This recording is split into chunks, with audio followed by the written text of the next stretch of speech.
एक अशी भारतीय तरुणी जिने शेकडो वर्ष स्त्रियांच्या पायात असलेल्या बेड्या मोडल्या आणि झेप घेतली थेट अंतराळात.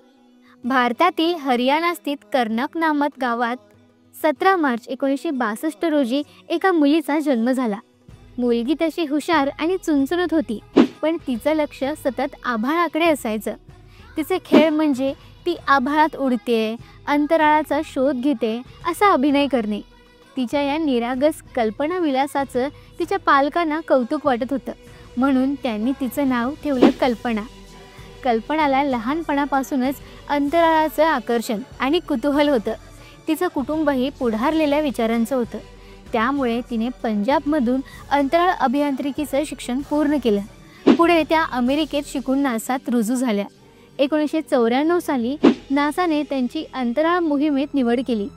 19 नोव्हेंबर 1997 रोजी त्यांची पहिली अंतराळ मोहीम STS-87 सुरू झाली. त्यांची दुसरी मोहीम 16 जानेवारी 2003 रोजी सुरू झाली. ही वैज्ञानिक संशोधन मोहीम होती, ज्यात त्यांनी अनेक प्रयोग केले आणि आपल्या अंतराळ ज्ञानात भर टाकली.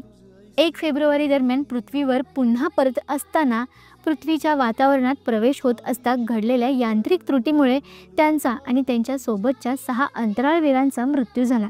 आभाळातून आलेला तारा पुन्हा आभाळातच विसावला. कल्पना चावलांकडून शिकण्यासारखं आहे ते म्हणजे तुमची स्वप्न जर प्रामाणिक असतील, तुम्ही बंधन जुगारून स्वतः जिद्दीनं उभं राहिलात तर आभाळच काय, अंतराळही ठेंगणं आहे.